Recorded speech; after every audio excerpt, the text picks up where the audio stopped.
Olá pessoal, bom dia.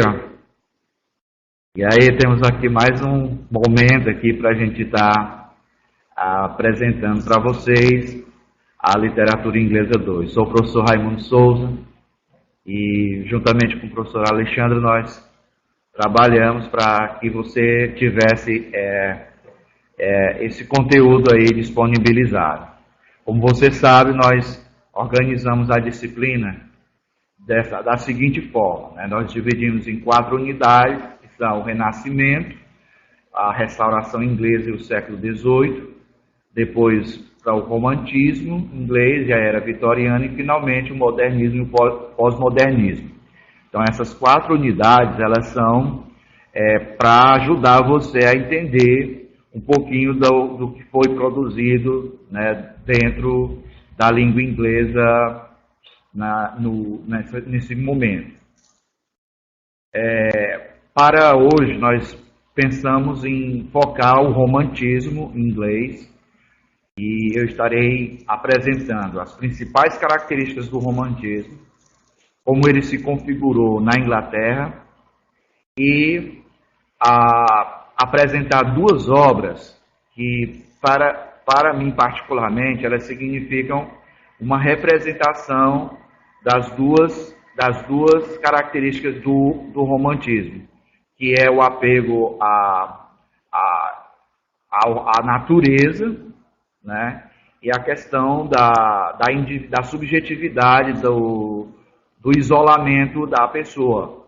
Então, a gente vai estar vendo o Christmas Carol, do Charles Dickens, e Frankenstein, de Mary Shelley. Então, é a nossa proposta para essa manhã. Então, a Alexandra vai posteriormente estar trabalhando com você as obras do modernismo e do pós-modernismo. Aqui registrar meu agradecimento ao professor Nilson, que pôde estar trazendo a contribuição, falando do Renascimento, do período, né, do Renascimento inglês, onde eu não pude comparecer, e assim nós vamos continuar, tá bom?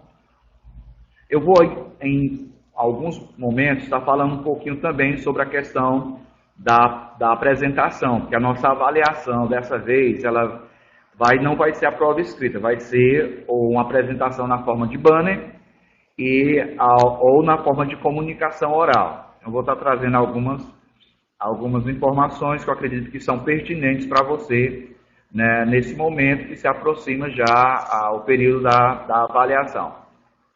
Então, nós vamos fazer uma introdução, né? É muito importante você entender que o romantismo, né, ele passou a significar 2 coisas. Né?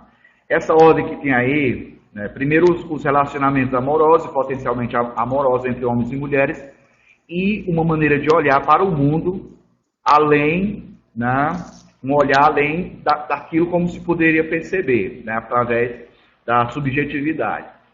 É muito importante destacar que somente no século XX o romantismo veio a significar a ideia do relacionamento amoroso. Porque antes ele era visto apenas como essa ideia do apego à natureza, a reflexão profunda do ser humano, né, para ele entender a si mesmo, entender onde ele estava. Então, basicamente, são essas 2 formas de entender o significado do romantismo. Então, vamos ver um pouquinho da história do romantismo aí, tá bom? Então, primeiro, o romantismo ele acontece ele vai emergir durante as 2 grandes revoluções que aconteceram, a Revolução Americana e a Revolução Francesa. A Revolução Francesa e a Americana são 2 revoluções que elas vão aí fazer surgir esse movimento, né, que é uma resposta também ao iluminismo, né, à Idade da Razão, ou seja, onde se tinha uma grande ênfase na razão como a forma de você entender as ações do ser humano, né? Agora vem o romantismo dizer que não, mas a subjetividade, né, a reflexão à natureza, ela é mais importante do que a própria razão. A razão, ela provou-se que ela não é, ela foi aumentar o sofrimento humano. Então ele vem aí como também uma resposta, né, ao movimento do iluminismo. Só antes da gente entrar, né, nos autores que eu falei, é muito importante destacar que alguns autores foram responsáveis, né, para também denunciar o que o iluminismo, a Idade da Razão, estava trazendo para a humanidade. Então, William Blake é um desses autores inglês, né, que ele já na sua poesia ele já destacava os abusos sociais e políticos e até espirituais, acredite, né?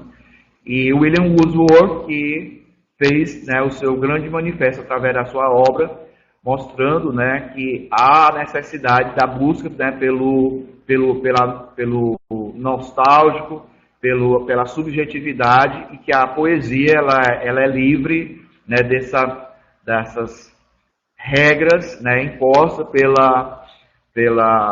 pelo movimento que o amplia. Então, William Wordsworth, William Blake são esses representantes. Percy Shelley também, a poesia dele vai ser uma poesia que reflete essa onda revolucionária que está acontecendo e posteriormente impacta também a obra de Mary Shelley. Então esses autores aí, eles são respostas a essa individualidade, a essa subjetividade do ser humano. Aí você consegue ver uma foto aí, né, de William Blake, tá certo? É uma gravura da sua esposa, William Wordsworth, né? São alguns para você conhecer. O Percy Shelley, né? Esse daí, ele morreu muito jovem, mas deixou uma contribuição, né? E um impacto na obra. Ele veio impactar, na verdade, a primeira Frankenstein primeiro foi assinado por ele, né? Porque naquela época você sabe que a mulher, ela ainda estava se constituindo como autor, e ele assina a primeira obra, posteriormente ela vai assinar como Mary Shelley, mas primeiro ele torna, né, assina a responsabilidade da obra. Bem, os fundamentos intelectuais do romantismo. É muito importante a gente entender todo esse contexto, como isso vai acontecer. Primeiro, ele era uma reação, né, ao pensamento iluminista da época. Qual era o pensamento? A razão sobre todas as coisas. Tá? Então, há uma busca, né, para se entender e se buscar o progresso humano através unicamente da razão. Então, ele vai ser essa reação ao pensamento do iluminismo. Então, a era do iluminismo, John Locke, Isaac Newton, vão fazer surgir esse movimento romântico, aí o romantismo. Aí você consegue ver aí John Locke, tá certo? Filósofo político, né? Ele foi altamente radical, né? Dizendo que os sentimentos não havia um espaço, ele e nem para a intuição e nem para a visão, ou seja, ele é o representante aí desse movimento, né? O Isaac Newton também, esse descobriu as leis da gravidade, como você sabe, geralmente as leis do movimento. A física newtoniana descreve um mundo não vivo, pelo menos antes da descoberta da mecânica quântica. Então, esses aí representam, tá? Então, a influência deles aí, a ciência descobrirá tudo. É muito importante você entender que a obra, por exemplo, de Frankenstein é, na verdade, uma repulsa a todo esse movimento da ciência em tentar dizer que ela pode resolver todas as coisas, né? Quando a busca de Victor Frankenstein em criar esse homem perfeito, né? Esse era o projeto dele, de criar o homem perfeito através da ciência, né? Vai ser fortemente denunciado na obra de Mary Shelley. Ou seja, a ciência ela não dá respostas a tudo. A secularização do século XVIII também é outro aspecto aí que vai fortemente influenciar o movimento. Ou seja, do movimento da reforma protestante até chegar aí, ou seja, Deus, ele vai ser, aí a religião vai ser enfraquecida aí nesse momento, né? E o romantismo vai ver na natureza uma forma de você ver essa espiritualidade. Então, existe nesse movimento uma espiritualidade, mas ela não é o Deus do cristianismo nem da religião. Posteriormente, esse movimento vai inaugurar lá na América o transcendentalismo, que é uma manifestação, né, é um apego à natureza e uma busca na tentativa de entender, né, Deus na natureza. Então, esse movimento ele é importante também porque ele já se ramifica ali para a América através do transcendentalismo. Não há espaço para milagres, visão ou revelação. Há algumas características aqui da escrita do romantismo é enfatizar que há uma ênfase muito na individualidade, na subjetividade da pessoa. E é muito importante entender a subjetividade como um aspecto que ele não pode ser medido, ele pode até ser medido pela ciência, mas a forma como ele se manifesta nas emoções é diferente em cada indivíduo. É mais ou menos assim a ideia. Por exemplo, eu posso gostar, você pode até gostar do mesmo gênero de música que eu tenho, mas a forma como a música me afeta, ela vai ser diferente da forma como ela afeta você. A ciência pode até medir o nível de, por exemplo, do som, né? do movimento da música, né? Do ritmo, mas ele não pode medir o impacto que ela vai fazer e a emoção que vai provocar na minha pessoa. Então a subjetividade ela é um destaque, né? E vai estar presente nas obras que vão serem produzidas nesse período. É muito importante você observar sempre como é que isso aparece nos personagens das obras, né? Por exemplo, no Christmas Carol, que é um conto de Natal, veja como é que isso aparece, por exemplo, no Scrooge, que é o dono da fábrica lá, do empreendimento, como isso se apresenta no funcionário, que é altamente fragilizado, né, pela cobrança, né, que o patrão faz sobre ele. Então você vai estar perceber essa questão, como é que se revela isso daí na pessoa. Quem são os heróis do período romântico? É muito importante. Ele é esse daí, sozinho, contemplando a natureza, elaborando seus próprios destinos. Muitas vezes ele está sozinho em um ambiente que não é a natureza, mas essencialmente ele está nesse mundo, né, de isolamento. Então você vai estar percebendo isso, por exemplo, na obra de Mary Shelley, né, no isolamento do Victor Frankenstein, que ele se isola no seu laboratório, né, na própria criatura também, que é deixada, há um isolamento forçado ali para ela. Então há um isolamento aí desse mundo real. Aqui é só para você visualizar que a estátua do Lord Byron, esse é um dos principais protagonistas e escritores do período romântico. Ele, Mary Shelley, Percy Shelley, são um trio que se reúne nos Alpes da Suíça para poder fazer aquela competição de onde surgiu, né, as obras como Drácula, Frankenstein, né? Eles foram para lá para se isolar, né, e escrever. A poesia romântica, que não é o nosso foco aqui, mas como eu já falei, através de William Blake, tá certo? Wordsworth, eles inventam a sua própria forma de escrever, né? Então, os sonetos românticos, as baladas, ela tem a sua forma única e ela contraria todo o padrão né, de escrita do século anterior, do século XVII, do século XVI e XVII, né, aquele padrão de rima ele é rompido aqui, né, nesse movimento do romantismo. Que é uma das poesias de Blake, The Lamb, o Cordeiro.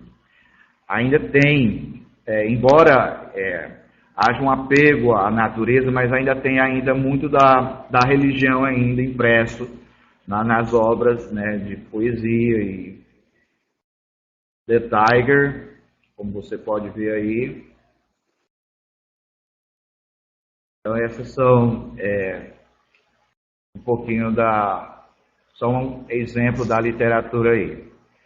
Vamos agora ver mais alguns aspectos aqui que eu considero importantes e que ajudam você a compreender melhor a literatura produzida nesse período. Eu quero, antes de passar para esses slides, falar que é muito importante, você que está chegando agora, é muito importante que no dia da avaliação, né, vão ter dois tipos de apresentações. Né? Alguns alunos vão querer fazer através do banner, tá?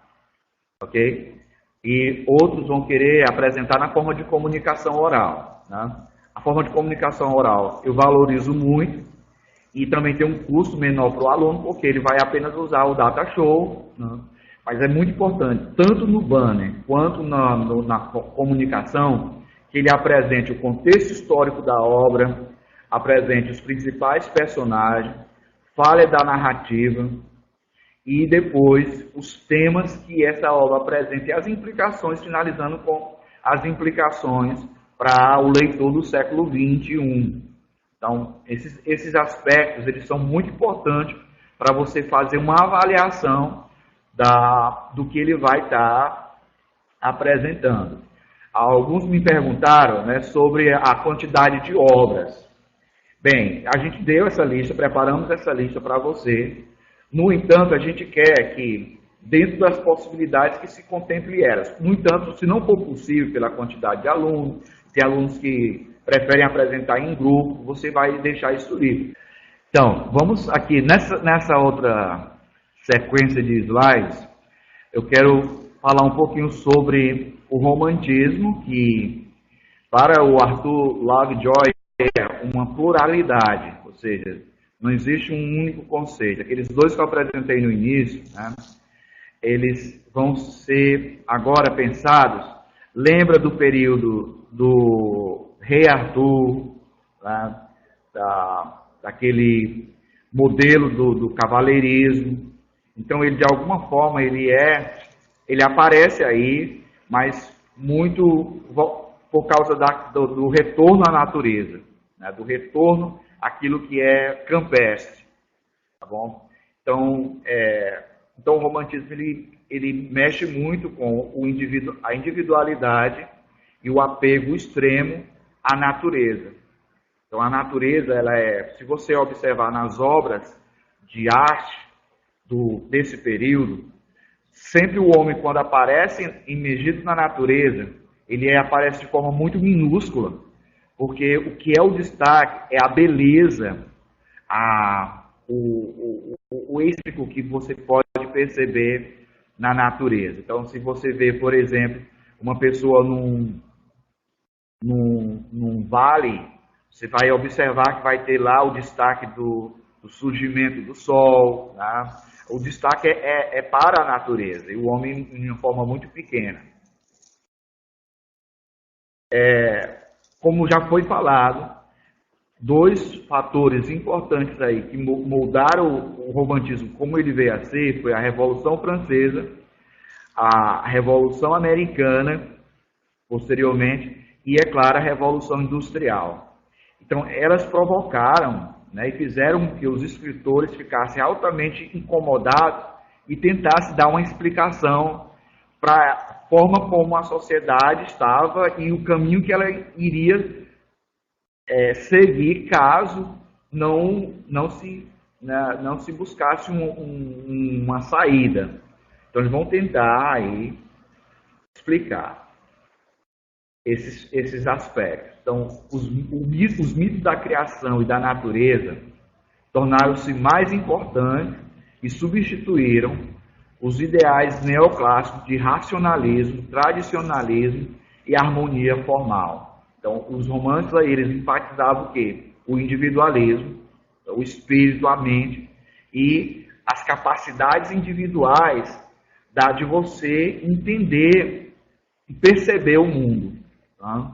Então, a imaginação e o pensamento e a emoção, elas vão ser os princípios orientadores, né, desse movimento. Ou seja, a imaginação acima de tudo, a emoção, então elas vão nortear, né, a produção desses escritores. Aí você vê um pouquinho das datas aí, né, quando o florescimento. É importante você perceber que esse movimento ele não teve uma duração de um século, por exemplo. Foi muito curto, porém foi muito impactante. Né? Então, por exemplo, meados do século XIX, quando cerca de 10 anos a Inglaterra se tornou o foco do romantismo europeu. Wordsworth, Coleridge, Shelley, Blake, Byron e Keats foram os principais escritores desse período. Esses escritores não apenas escreveram poesia, mas escreveram sobre a própria poesia, o que ela viria a significar.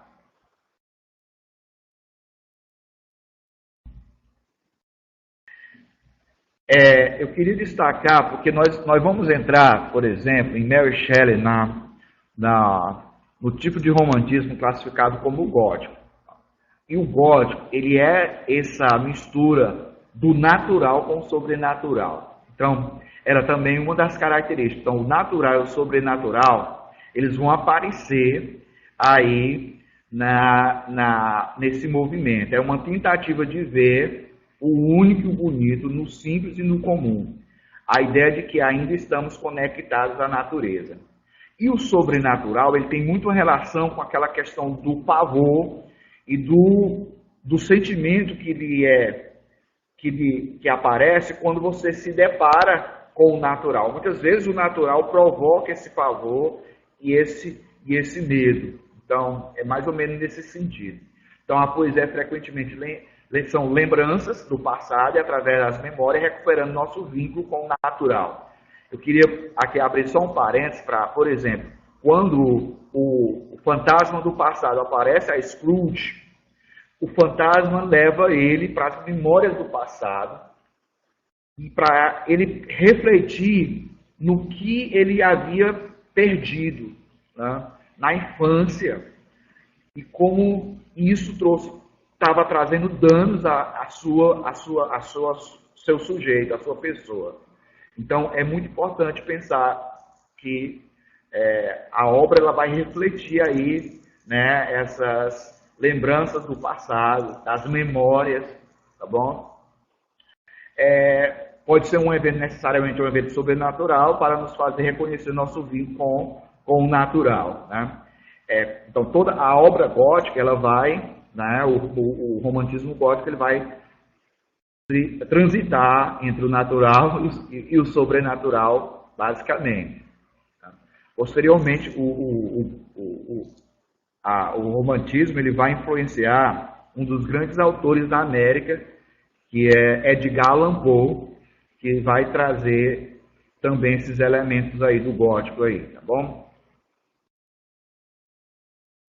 A imaginação era outro tema importante do romantismo inglês. A mente imaginava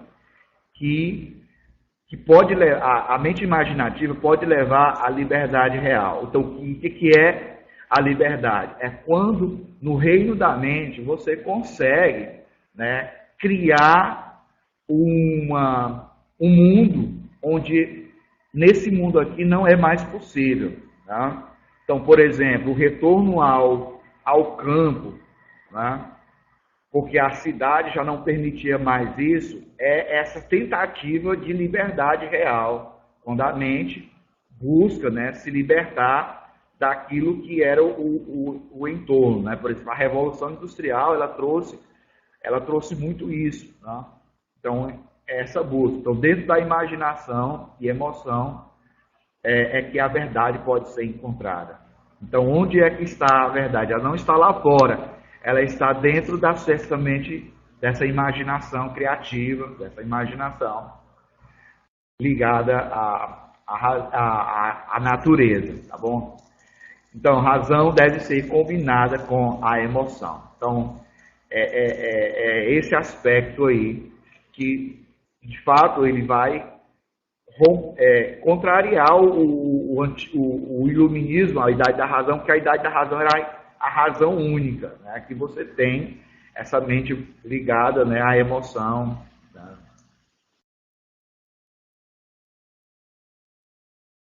E aí mais uma informação aí para você dessa poesia, né, desse período. Né, as características incluíam necessariamente a emoção, subjetividade, a imaginação, descrita muitas vezes como uma própria meditação. Então, as elegias que você já conhece, né, os ódios e os sonetos, eles refletirão muito isso. Esse segundo ponto aqui é importante. Quem é o herói romântico, tá bom? E aí você, quando a gente estiver aqui fazendo a análise do Christmas Carol, do Dickens, de Mary Shelley e Frankenstein, é muito importante a gente estar vendo essa questão, né? Como é que se caracteriza o herói. Então ele é frequentemente rebelde por natureza, tá bom? Não deseja seguir as normas da sociedade. Ele geralmente é isolado da sociedade, como um andarilho, ou está no exílio de algum tipo. É o caso de Scrooge, de Frankenstein, não? É o caso, por exemplo, de Oliver Twist. Tá?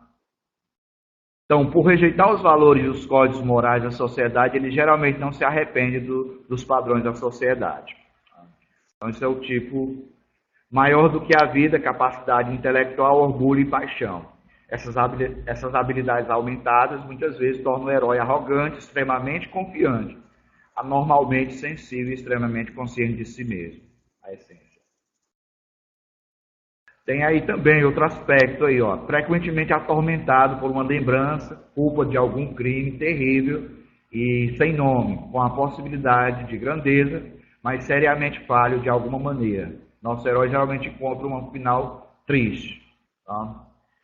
Aquele herói... Mas você já viu isso desde o período anglo-saxão, que o herói nem sempre ele tem aquele final feliz, tá certo? Isso já vem desde o período anglo-saxão. Então, um retorno aí, devido a essas características, o herói costuma ser uma figura de repulso e fascínio também. Então, esse é uma introdução a esse movimento fantástico que é o romantismo. Eu queria agora aproveitar e então falar um pouquinho que obras são esperadas para serem apresentadas no dia da avaliação, tá bom? Então, por exemplo, você pode orientar os estudantes, os alunos, a escolherem obras do período do Renascimento, período da Restauração. Se ele se identifica, é importante deixar ele livre para isso, tá bom? Porque ele vai se sentir mais confortável. Se você dá as obras, você tem que fazer o sorteio. Eu não sou muito fã do sorteio, mas eu não estou dizendo que você não pode fazer o sorteio, tá bom? Estou dizendo assim, que se você deixar ele livre para ele escolher, eu acho que a qualidade da apresentação será superior. Então, por exemplo, ainda no Renascimento, ele pode ir lá para o período para ver as tragédias, Hamlet, Macbeth, Otelo, tá bom? Ou ele pode ir lá para o período da Restauração, o The Pilgrim's Progress, que é o progresso do peregrino, as viagens de Gulliver, tá bom? Aí, vindo para o século XVIII, aqui no romantismo, e era vitoriana, ó, tem obra bacana, viu? Frankenstein, de Mary Shelley, né? Eu queria assistir, eu quero ir para o polo, para eu assistir a apresentação, vou ver aqui se eu dou um jeito de ir para a Luzilândia, tá certo? Pride and Prejudice, Sense and Sensibility, Persuasion, essas obras são muito boas da Jane Austen aí, das irmãs Bronte, aí, Jane Eyre, Wuthering Heights, que é Adventures of Alice in the Wonderland, de Lewis Carroll, muitas obras, e de Dickens também, olha aí as obras de Dickens aí, Oliver Twist, Grandes Expectativas, Contos de Duas Cidades e Christmas Carol, tá bom? Ainda tem um período mais moderno, né? A Máquina do Tempo, Brave New World, 1984, do George Orwell. São muitas obras aí que podem ser apresentadas aí e nós ficarmos informados do que elas realmente são, tá bom? É muito importante que na forma como você vai avaliar, perceber se são destacados o contexto histórico, os personagens, os temas da obra, o que mais você tem que observar? E ver o desempenho, né, como é que se ele realmente... E apresentar a narrativa, o que é a história, tá bom? Ok? Então é isso. Eu acredito que dá de fazer um belo trabalho aí no dia da apresentação. Nós vamos agora para a nossa análise e contar o que é a obra do Christmas Carol do Charles Dickens. Então, a gente vai agora para a primeira obra. Logo depois nós vamos para Mary Shelley de o Frankenstein, a obra, tá bom? Christmas Carol é muito importante dizer, é uma das obras que foi mais, na época, vendida, tá certo? Foi um best-seller, se a gente chamasse hoje, seria um dos best-sellers. Pelas características, né, do autor, né, porque as obras que ele já havia lançado impactaram, mas também porque essa daqui ela tem uma característica muito singular na forma como ela denuncia, né, os estragos né, da Revolução Industrial. Então, essa é a obra do Charles Dickens. Então, eu vou estar aqui passando para você um pouquinho desse obra, contexto, e já vamos entrando na história, no plot, tá bom? Então, o Christmas Carol, Conto de Natal, é uma novela do Charles Dickens, publicada pela primeira vez em 19 de dezembro de 1843. Então, foi um sucesso instantâneo, vendendo mais de 6 mil cópias em uma semana, e o conto se tornou uma das histórias de Natal mais populares e duradouras de todos os tempos. É uma canção de Natal. Essa obra foi também feita vários filmes sobre ela. Se você botar no YouTube, você vai ver vários filmes contando, né? Até o desenho animado, se você lembra do Tio Patinhas, né? Tem o personagem ali, que é aquele pessoa avarenta, ligado ao dinheiro, tem a ver com esse personagem aqui, o Scrooge, tá bom? Então, esse é um pouquinho quem é Charles Dickens, tá certo? Charles John Hoffman Dickens, nascido em 7 de fevereiro de 1812. Os principais trabalhos de Dickens são Grandes Expectativas, David Copperfield e Um Conto de Duas Cidades. Então, são obras aí e é muito importante você entender que ele retratou nos seus trabalhos a denúncia do que a Revolução Industrial estava trazendo para as pessoas. Isso em David Copperfield, que é essa criança que vive no orfanato, ela vai para as ruas para roubar, e uma forma de denunciar o que estava acontecendo no período da Revolução Industrial. Tá? E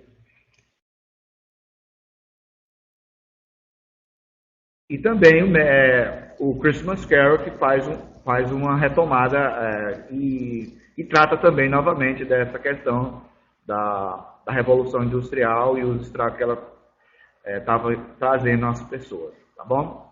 Então, nós vamos iniciar aqui. Então, Scrooge, ele é esse avarenta, ele só pensa em dinheiro e no que ele pode fazer através do seu empreendimento. Tá?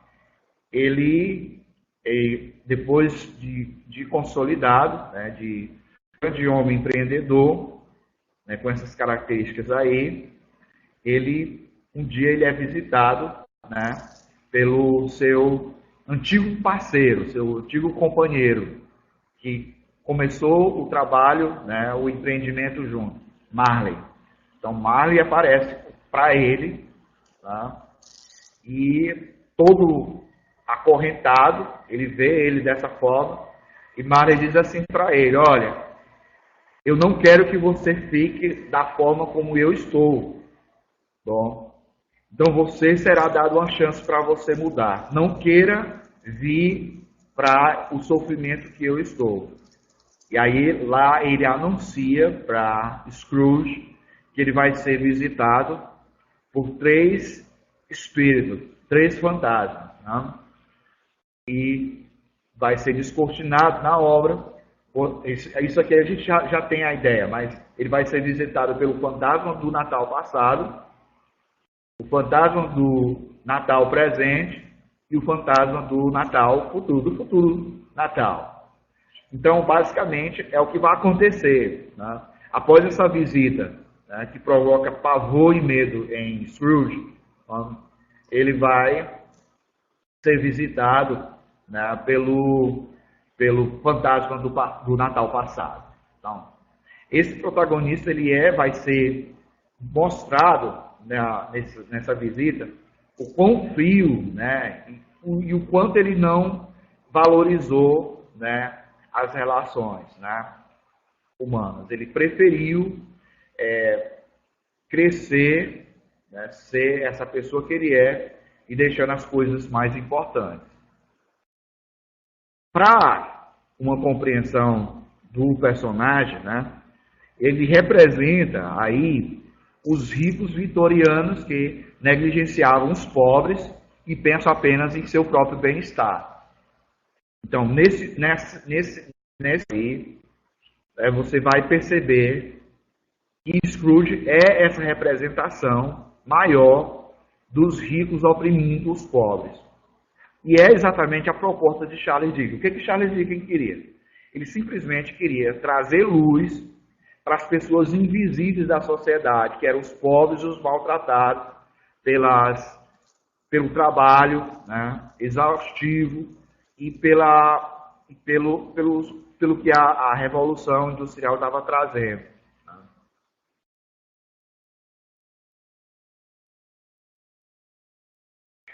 Como é que a gente vai perceber? Então, no momento em que o primeiro fantasma do Natal passado, tá? Você vai começar a conhecer os personagens, tá bom? Dessa história. Então tem o Cratchit, que é o Bob Cratchit, que é o funcionário sobrecarregado dele e que ele quer ter um dia de folga e não é permitido. Então ele tem medo e pavor do patrão que ele tem, né? Então esse é o Bob Cratchit. O sobrinho dele, Fred, que ele é alegre, gosta do Natal, mas sabe que o tio dele é essa pessoa que ele não valoriza o Natal. Ele acha que o Natal é para gente preguiçosa, ou qualquer feriado, né? Para gente que não quer trabalhar. Então, esse é um dos personagens da obra, o sobrinho de Scrooge. Tiny Tim é o filho de Tim Cratchit, que ele representa essa bondade avassaladora, né? E ele também vai aparecer aí, né, como um personagem que vai representar aí essa transformação que futuramente vai acontecer no nosso personagem principal. A ex-namorada de Scrooge, né, são esses personagens. Então, o primeiro personagem, voltando aqui, o primeiro personagem ele volta, ele aparece, que é o fantasma do Natal passado, e ele visita, né, e ele vai levar ele para a sua memória do passado. E o mais interessante aqui, quando ele aparece para ele vai para um lugar onde ele se vê, o Scrooge se vê, lá com a namorada dele, e ela tentando ter tempo com ele, mas o trabalho para ele era a coisa mais importante. Quando ela via que não podia ter a atenção dele, não podia ter um pouco de tempo com ele, a atenção dele, carinho dele, ela resolve deixar ele, abandonar ele. Então ele vê a namorada dele abandonando ele. E ele envolto ali no trabalho, na busca pelo dinheiro. Então, esse fantasma do passado, do Natal passado, ele é basicamente o que vai levar ele a refletir, né, a ter essa memória e pensar que ele poderia ter mudado isso bem daí, mas ele simplesmente não quis. Houveram várias tentativas, ele não quis. Logo em seguida, ele vai ser visitado pelo fantasma do Natal presente. Esse fantasma, ele vai levar ele exatamente para a casa do funcionário dele. E lá ele consegue perceber, ver ele celebrando o Natal com muita alegria, mas com pouca coisa na mesa, mas muito feliz. Tá? Então ele vai estar observando isso bem daí. E lá ele percebe o Tiny Tim, que é o menino que é aleijado e tudo, né? E como aquela família tinha amor uns pelos outros. Né? Então ele vê essa imagem, vê também a imagem também do sobrinho dele, também celebrando o Natal, feliz. Né? Então essas imagens aí é quem possibilita esse fantasma aí do Natal presente, mostrando que ele estava vivendo aquele momento. Tá? E, finalmente, na mesma noite, é muito importante que essa visita, né, segundo a obra, ela aconteceu apenas em uma noite. Mas para ele era um tempo, né, de muito tempo, de muita duração, porque ele vivenciava a experiência, né, de voltar no passado, de estar ali naqueles locais. Né? Então, o Natal, o fantasma do Natal futuro, né? Esse daí, ele trouxe o que realmente vai ali impactar e possibilitar a mudança do Scrooge. Tá? Ou ele mudaria ou não mudaria. Então, esse é o fantasma da morte. E lá ele vai presenciar, ele vai para um local onde ele vê 2 túmulos. E vê o túmulo dele e vê também o túmulo do Tiny Tim, que era a criança do empregado dele, que era deficiente.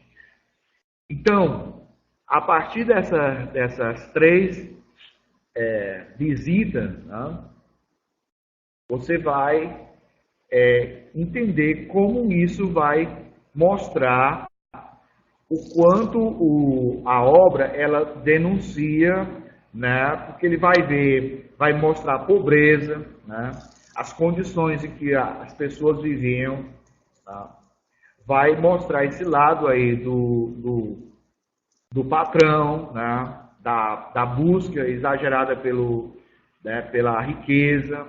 Então você vai estar percebendo isso nos personagens. Vamos ver aqui quais são os principais temas aí. E a pergunta é, você acha que o Ebenezer Scrooge, ele depois dessa visita, ele mudou? Essa é a pergunta.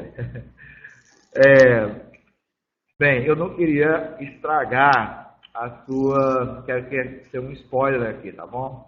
Mas aí, vai dar uma lida aí para ver o finalzinho, o que acontece. Espero que não tenha passado aqui nas laudas aqui já a resposta. Então é isso, mas vamos ver quais são os temas aí principais das obras de Charles Dickens. E, é claro, aqui em Christmas Carol, tá bom? Então, basicamente, ele vai tratar das injustiças sociais e da pobreza. Característica principal, principalmente vista, né? E nesse contexto dos males trazidos pela ciência, né? Pelo contexto da Revolução Industrial. Voltando, antes de eu dar continuidade aqui, eu queria voltar aqui. Você tem na plataforma uma ficha de avaliação das apresentações de posts e comunicação oral. Bem, você pode colocar outros elementos e até substituir. mas a gente colocou como mostra aí, por exemplo, presença de todas as informações exigidas, características, período, vida e obra do autor, elemento da ficção ou da ficção escolhida, 4 pontos. Mas você pode diminuir isso bem daí também. Análise detalhada do tema principal da obra, 2 pontos. Qualidade do material apresentado, também 2 pontos. A segurança que a pessoa tem, a clareza e o domínio das informações apresentadas. Aí você vai observar aí, por exemplo, se a pessoa ela tem segurança naquilo que ela fala, tá certo? Então é muito importante isso bem daí, o domínio do 1 ponto. Adequação ao tempo, isso é muito importante, porque o tempo ele conta muito nesse dia das apresentações. Então, se a pessoa não demora muito, usa o tempo do outro, então muito contar 1 ponto, por exemplo. Então, você vai usar essa ficha de avaliação para você dar a nota e depois o aluno não diga que foi avaliado injustamente. Tá bom? Porque muitas vezes acontece isso. Fulano nem fez isso e tirou um 10, ou tirou um 9 e eu tirei 7. Então, para evitar esse tipo de coisa, é muito importante você tomar nota e um detalhe.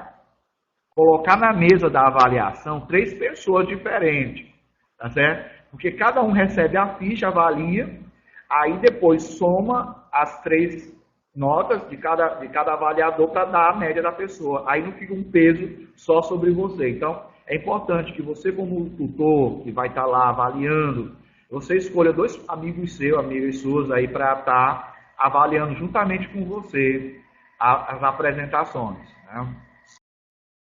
Então, uma sequência cronológica aí da narrativa, vou começar aqui, tá bom? Então, Ebenezer Scrooge, ele é um credor miserável, de coração frio, tá? Ele é convidado para ir para jantar na casa do seu alegre sobrinho, e ele rejeita, porque ele diz que Natal é coisa de preguiçoso, né? E também ele faz isso com manifestações através do seu tratamento que ele dispensa ao Cratchit, né? Que é um dos seus empregados. Então, à noite, o ex-parceiro de Scrooge, o Jacob Marley, morto há 7 anos, o visita de forma inesperada, na forma de fantasma. Esse espírito está vagando desde que ele morreu, como punição por ter sido consumido pelo negócio e não com as pessoas enquanto estava vivo. Então, ele veio avisar Scrooge para salvá-lo desse destino infeliz. E ele diz, olha, você vai ser visitado por 3 espíritos. Então Scrooge adormece e acorda para encontrar o ghost do Christmas Past, que é o fantasma do Natal passado. É uma figura pequena, idosa. O fantasma mostra cenas de Scrooge do passado que traçam o desenvolvimento de Scrooge desde um garoto solitário, mas com potencial para a felicidade, até um jovem com os primeiros traços de ganância que negariam o amor da sua vida. Scrooge mostra uma nova emoção ao revisitar essa cena, muitas vezes chorando, né, pela identificação, né, de ter negligenciado algo tão importante. Scrooge vai dormir novamente e ele é despertado pelo fantasma do presente. Então, um gigante convida um dia, ele mostra a Scrooge várias cenas atuais da alegria e da caridade do Natal, depois mostra a família Cratchit. Então, o fantasma informa Scrooge que, a menos que o futuro mude, o jovem filho aleijado, de bom coração do Cratchit, o Tiny Tim, morrerá. Ele também mostra Scrooge a festa da casa de Fred. Finalmente, um garoto e uma garota esfarrapados rastejam para fora das vestes do fantasma. Então, isso daí talvez seja um aspecto interessante, que eu não falei antes, né, das crianças com fome, né, que saem das vestes do fantasma, de uma forma também de chamar a atenção aí, né, para o que realmente era a sociedade. O fantasma chama de ignorância e desejo e adverte Scrooge a tomar cuidado com a ignorância. O fantasma do Natal futuro, ele vai mostrar a Scrooge várias cenas de pessoas discutindo a morte de alguém. Ninguém parece sofrer pela morte e a maioria fica feliz pela morte da pessoa. Scrooge não sabe, no entanto, quem é o homem. Ele descobre que Tiny Tim morreu, mas os Cratchit mantêm sua unidade e amor. Scrooge finalmente descobre que foi ele quem morreu e cuja morte só agradou as pessoas. As pessoas ficaram, então, felizes por isso. Então, ele expressa essa esperança de que essas cenas do futuro possam ser mudadas se ele incorporar as lições do passado, do presente e do futuro. Tá? E aí, como eu falei, cabe a você ver o final, se ele mudou ou não, tá bom?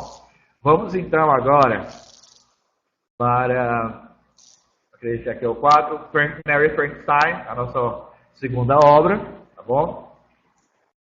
Eu diria, eu estou esperançoso de que os alunos que escolham Frankenstein e Mary Shelley, né, ou então Christmas Carol, né, eles têm uma belíssima apresentação, né? Vá a fundo, veja material no YouTube, tá bom? Dá uma lida nas obras que a gente colocou, é importante marcar partes da obra para sustentar a sua apresentação, tá bom? Fale isso para eles, ó pessoal, dá uma lida, às vezes nós colocamos em português e em inglês, você pode pegar a obra mesmo, o mais importante que a gente quer é que você tenha o contato com a obra, tá bom? Esse slide ele é uma adaptação da primeira apresentação. Eu apresentei de forma bem rápida, mas agora a gente vai se deter um pouco. Mas é assim, como é que nasce Frankenstein? Então é muito importante você entender que muito do que você lê na obra tem muita relação com o autor. Tá? Ele coloca muito de si na obra. Alguns dizem que não, ele não faz isso, mas eles colocam assim, se você for fazer uma leitura na biografia do escritor, você vai perceber elementos da própria história sendo reproduzida aí, né, na obra do autor. Ele coloca muito de si. Então, por exemplo, para você ter uma ideia, quando Mary Shelley tinha 9 anos, ela se escondeu debaixo do sofá para ouvir Samuel Taylor Coleridge recitar seu poema A Geada do Antigo Navegador, que mais tarde a influenciou a desenvolver suas ideias para Frankenstein. Por que essa obra é importante? Porque ela vai mostrar aí, né, esse navegador, né, ela inicia a obra, né, com o Alton lá em busca do Polo Norte, em busca da sua... Ele queria descobrir como era que era seguir o mar aberto apenas pelo uso da bússola. Então, ela abre a sua obra com esse narrador, né? Então, se inspirando em quem? Nessa obra aí do Samuel Taylor Coleridge, tá bom? Navegar em mar aberto, né? Descobrir o que está por trás, né, do desconhecido, tá bom? E teve também algumas coisas trágicas, por exemplo, na história de Mary Shelley, né? Que enquanto na condição de mulher, ela foi proibida e ela não podia fazer isso, de ler e escrever. Então, como é que ela aprendeu a ler e escrever? Sozinha. Ela aprendeu a ler e escrever, foi autodidata, porque na época somente os homens eram alfabetizados e as famílias tradicionais não permitiam a mulher educada para ser mãe, mulher e nada mais do que isso. Uma boa dona de casa. E também, posteriormente, né, e essas informações você vai conectar com a obra que era, principalmente essa obra de Frankenstein, quando o monstro, a criatura, ele foi deixado ao relé sem, e ele disse, olha a dificuldade que eu tive, eu não sabia nem ler nem escrever. Então você vai perceber isso no personagem do monstro, muito dessa experiência da Mary Shelley de ter que aprender a escrever e ler sozinho, sem a assistência de ninguém. Ela revela isso nessa obra, tá bom? A perda também de filhos, né, foi algo também que aproximou ela desse tema da morte. Então, a morte muito presente na história de Mary Shelley vai estar também refletido nas mortes que vão acontecer nessa sequência de aniquilamento que as pessoas próximas de Victor Frankenstein vão ter. Né? Eu não sei como é que está na sua mente, mas na minha também acontece isso. Muitas vezes você fala Frankenstein, mas a primeira coisa que vem na sua mente é o monstro, não é o monstro, viu? Tá bom? Frankenstein é o cientista, a criatura, ela não tem nem nome na obra, tá certo? Mas eu acredito que Mary Shelley fez isso de propósito, tentar confundir o criador com a criatura, reverter os papéis aí foi muito proposital da parte dela como uma habilidade. É importante também dizer que a obra de Mary Frankenstein, ela disse assim para os amigos dela, para o Byron e para o Percy, olha, eu estou com a obra todinha aqui na minha cabeça. Num sonho eu tive toda essa história aqui. Mas ela passou, sabe quanto tempo para escrever a obra? Ela passou 1 ano. Ou seja, ela passou pelo processo também. Ela tinha tudo na cabeça, mas ela queria dar um tratamento à altura do que era, ela pensava sobre o escrever, o revelar, esses aspectos aí que era o romantismo. Então, esse contexto aí você já conhece, eles foram para Genebra, né, nos Alpes Suíços, né, e lá você deve imaginar como é que é na Suíça, né? E eu tive agora a visita de um amigo suíço e eu fiz questão de perguntar a ele sobre o que é realmente lá os Alpes Suíços, porque eu tinha interesse de saber essas informações. E ele falou sobre essa questão dos períodos de muito frio e também onde são os lugares realmente solitários das pessoas viverem lá e tudo, né? São realmente lugares para se buscar a solidão, viver a solidão, são lugares excelentes, tá bom? Então, tá aí onde eles se acomodaram lá.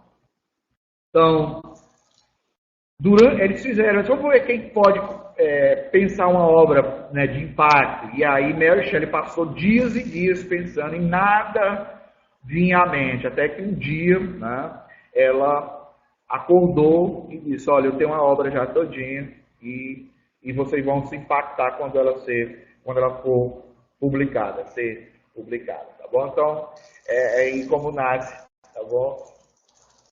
Um ano depois, como falei, em 1918, Shelley publica a obra, né? Vai impactar, vai fazer a diferença. Bem, a Frankenstein, essa obra aí, ela vai estar dentro do que a gente chama de romance gótico. Falei que já no início, as principais características do gótico, mas vamos ainda retomar, porque agora você vai estar bem próximo da obra e a gente vai estar conectando ao que aparece aí, tá bom?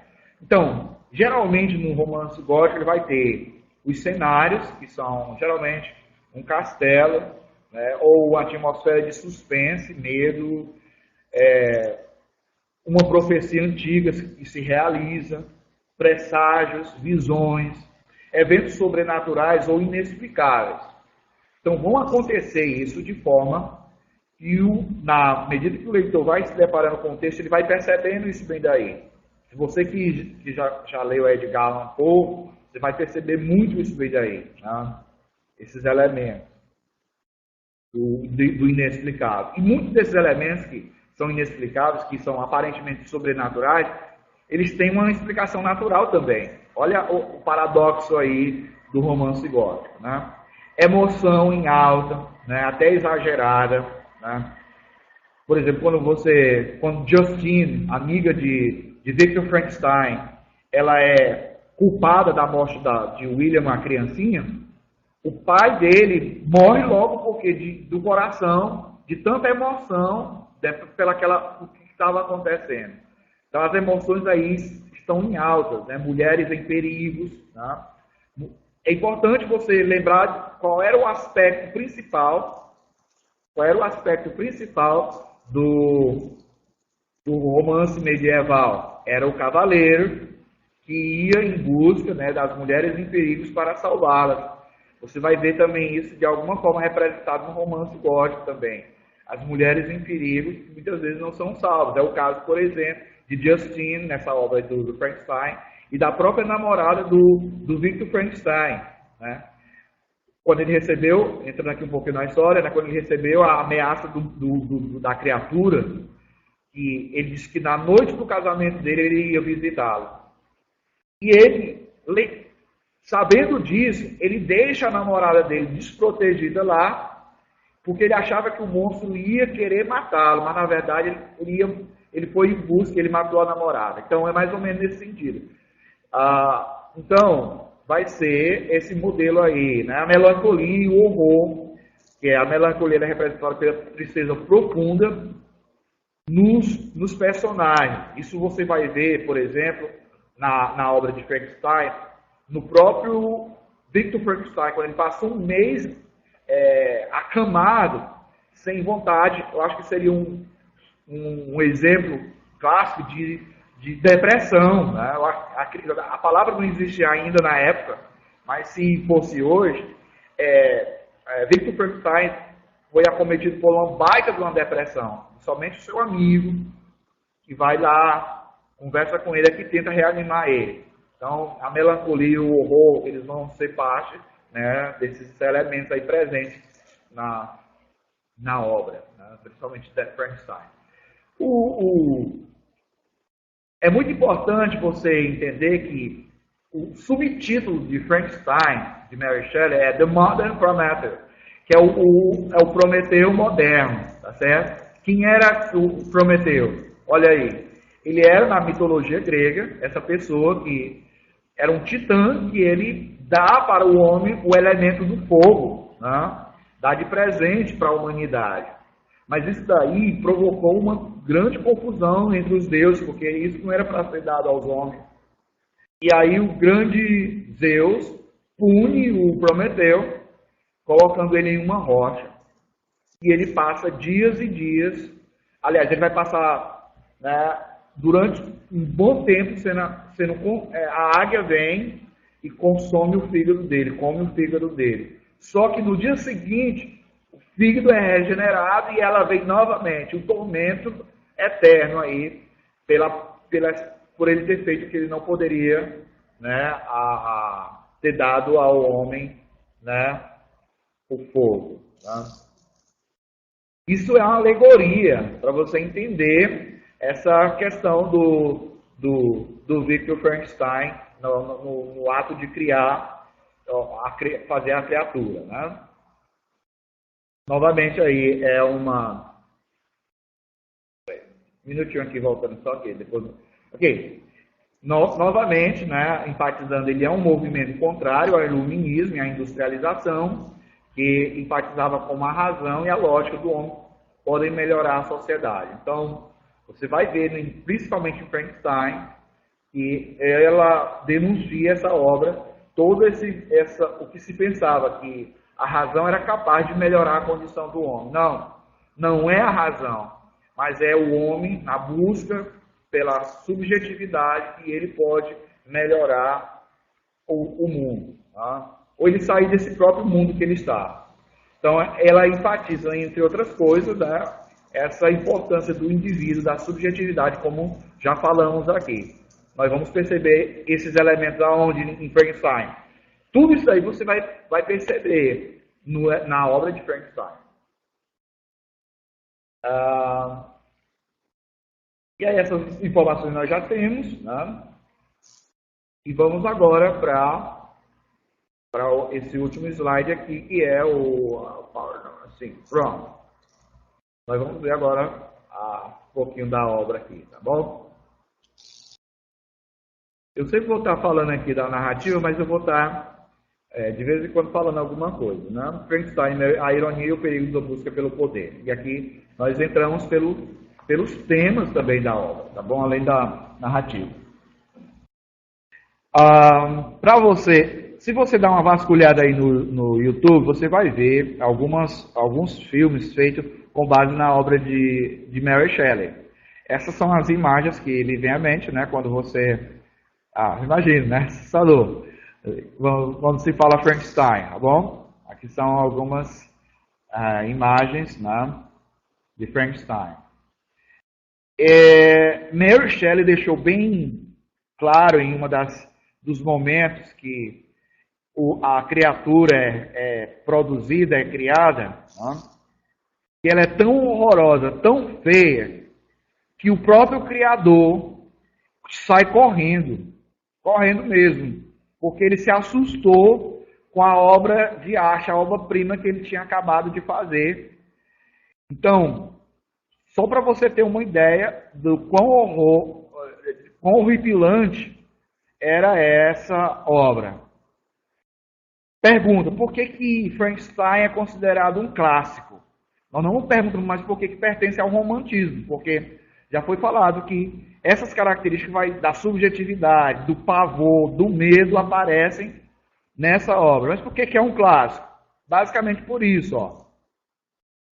Fala das verdades que estavam acontecendo no momento, que elas também revelam o medo, os medos humanos, o pavor. O que está acontecendo não precisa ser a minha realidade. Então isso provoca o medo. Mas é a verdade do que está acontecendo. Tá? Então, é clássico porque essa obra também alerta sobre a busca incansável do poder humano. Até onde o poder, até onde a ganância pode levar o ser humano. Como o ser humano pode alterar esse destino final.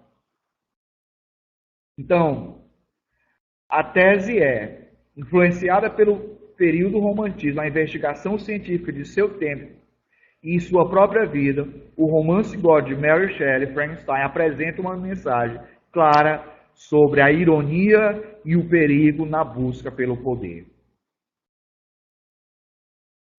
Então, olha aí, né, o que influenciou Shelley a escrever esse romance? O período romântico, tá bom? O romance gótico, porque se enquadra perfeitamente nos elementos do gótico, aí, do medo, do pavor, né, de uma imagem, né, de um local sombrio. A questão do avanço científico e da pesquisa científica, que era feita primeiramente com animais, mas agora ela já avançava para se fazer com os humanos. Por exemplo, se você perguntar hoje sobre essa questão da clonagem humana, tá? Com certeza nós podemos ver isso também aparecendo aí nessa obra de Frankenstein, de Mary Shelley. E a própria vida dela, da Shelley. Então vai influenciar nessa, como eu já falei, algumas dos aspectos da vida particular de Mary Shelley aparecem representadas em Frankenstein, na obra. Já falamos que é o período, né, que acontece em oposição à Revolução Inglesa e Americana, a Revolução Francesa e Americana, os tumultos do período, né? Aí por que ela recebe esse nome da literatura gótica? Tá? O estilo de escrever ele é preenchido com a inovação, espontaneidade, liberdade de pensamento, expressão e idealização da natureza, etc. Muitos desaparecimentos misteriosos, bem como outras ocorrências sobrenaturais. Tá? É muito importante que por exemplo, quando você vê os desaparecimentos misteriosos, eles têm uma explicação dentro da obra, como é que isso aconteceu. Né? O protagonista principal é geralmente uma personagem solitária e egocêntrica. Já vimos isso lá no Uncle Scrooge, né? Personagem Christmas Carol. E agora no Victor Frankenstein, no próprio Walton, que sai em busca do Polo Norte. Né? A natureza é usada como frequência para criar uma atmosfera. A natureza é sempre um ponto importante a ser mencionado, tá bom? Evoca o terror e o lado sombrio da natureza humana.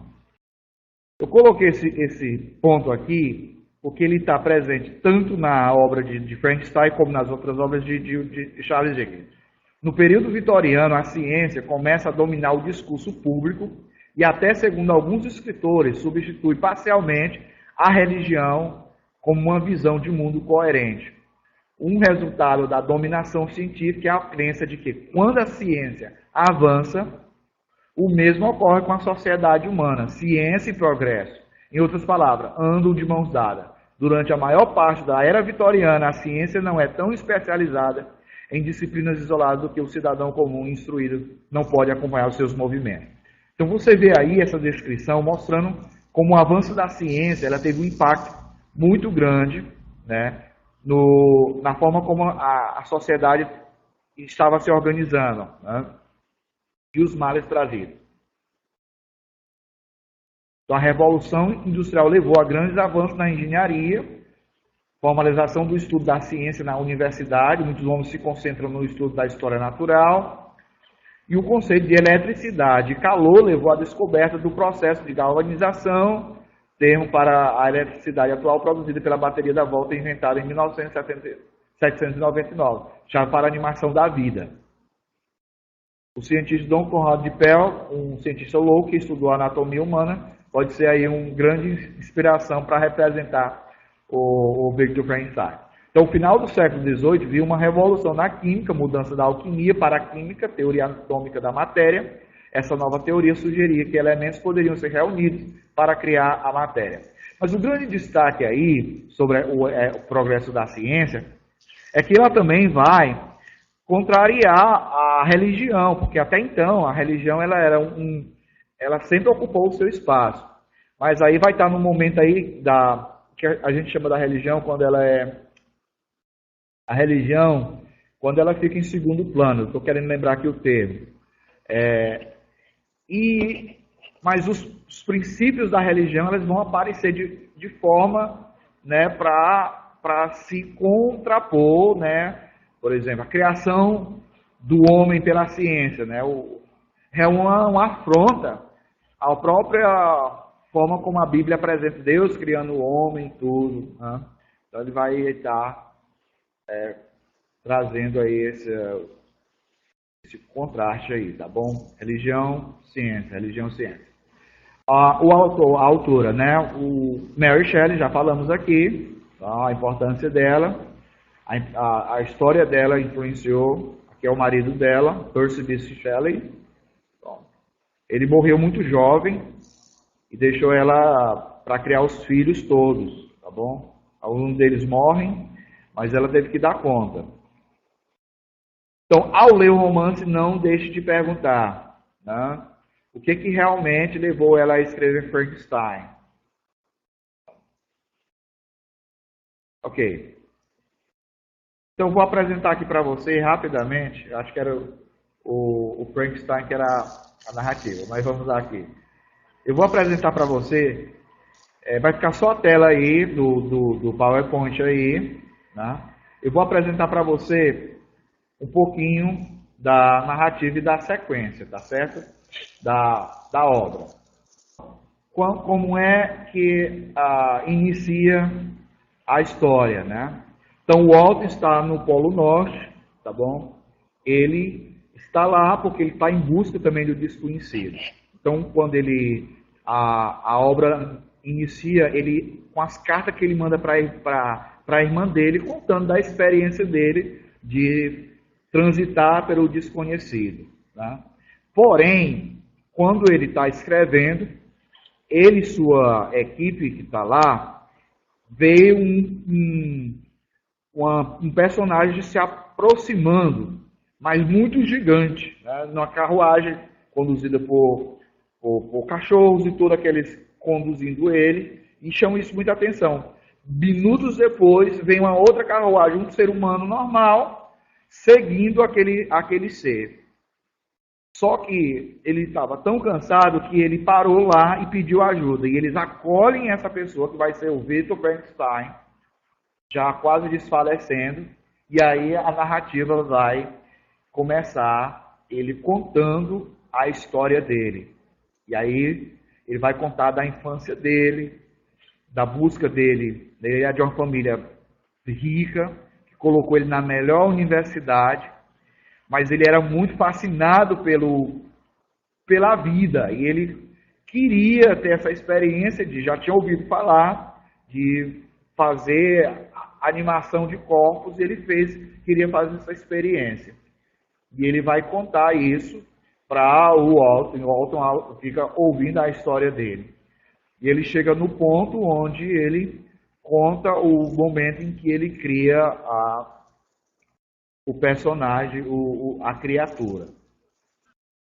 Depois desse episódio, né, ele tratando disso daí, vai ter a terceira narrativa, que é quando entra o personagem, a criatura.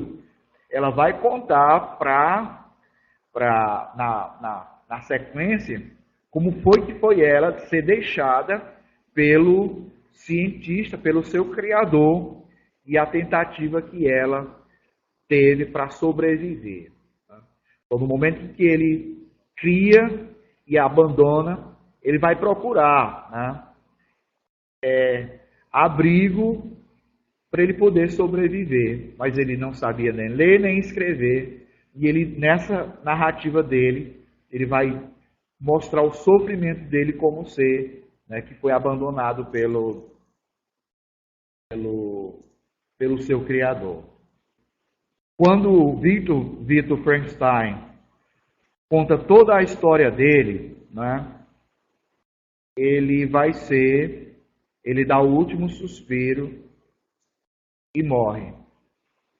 E agora ele percebe que o ser que eles tinham deixado passar, ele vai se aproximar e ele vai pegar o corpo de Victor Frankenstein e ele some levando ele.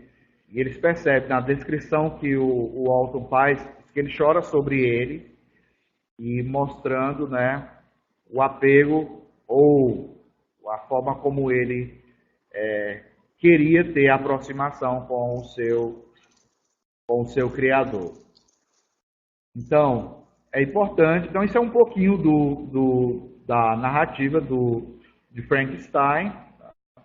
E aí você vai ver com riqueza de detalhe, esses momentos aí da forma como o cientista se comporta, a forma como ele perde também a família, porque o monstro, a criatura, ela primeiro tenta se vingar, porque ele queria a atenção do criador, e ele vai procurar a família para poder se vingar do próprio criador. Então, é um pouquinho aí da história.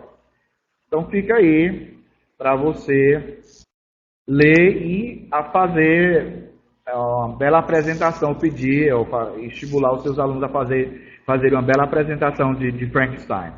Então é isso, pessoal. Estamos aqui. Qualquer pergunta, eu estou aqui no chat aqui, tá bom? Para a gente estar conversando, tá bom? Obrigado, muito obrigado.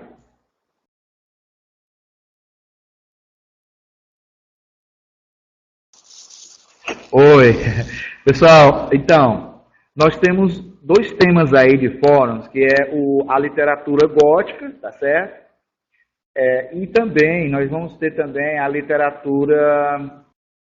Nós vamos ver sobre a literatura gótica. Então, nesse fórum, é muito importante que, na discussão, se destaque o que é os elementos, as características da literatura, como isso influenciou a obra por exemplo, de Mary Shelley. Então, e se posicionar, por exemplo, quanto a esse tipo de literatura. Eles são textos que despertam o seu interesse. Por quê? Ele revelar isso vem daí. Na sua construção das respostas, vai ser muito importante. Então, isso aí vai lhe dar uma base, tá certo? Para você avaliar e dar uma avaliação, dar uma pontuação aí para os fóruns. Então, esse posicionamento do aluno, é ele explicar como é que ele percebe essa literatura e como é que ele viu isso a partir de uma obra que é desse movimento.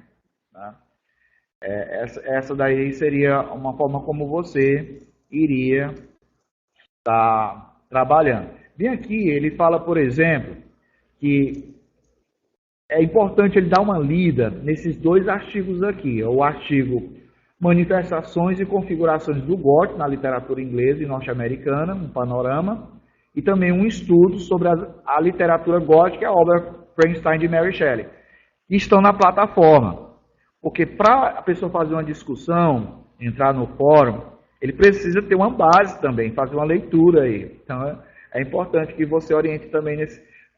Você já está com a maior parte desse material já aí na plataforma. Só perceber se realmente ele, nas entrelinhas, ele fez essa leitura, constatou isso pelos artigos que ele leu. Muito bacaninha aí para Tá certo. Então esse fórum aí, eu acredito que ele pode render muito, tá certo? Deixa eu ver mais alguma pergunta aqui. Então é isso, pessoal. Eu espero que você possa aí concluir com sucesso, né, essa disciplina aí com os seus alunos. Eu acredito que nós estamos avançando e avançando bem. Nós temos agora a tecnologia que está possibilitando, né, o alcance, né, e nós podemos estar aí já, acredito que o próximo semestre a gente vai estar melhorando ainda mais.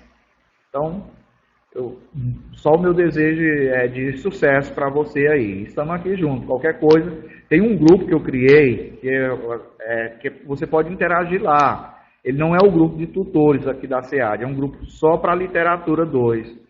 Se você não está lá, manda o seu contato, tá certo? Meu WhatsApp é 9414-3875. Vou botar aqui para você entrar lá e se você não estiver nesse grupo, que aí você interage, faz perguntas e a gente vai estar pronto para responder, tá bom?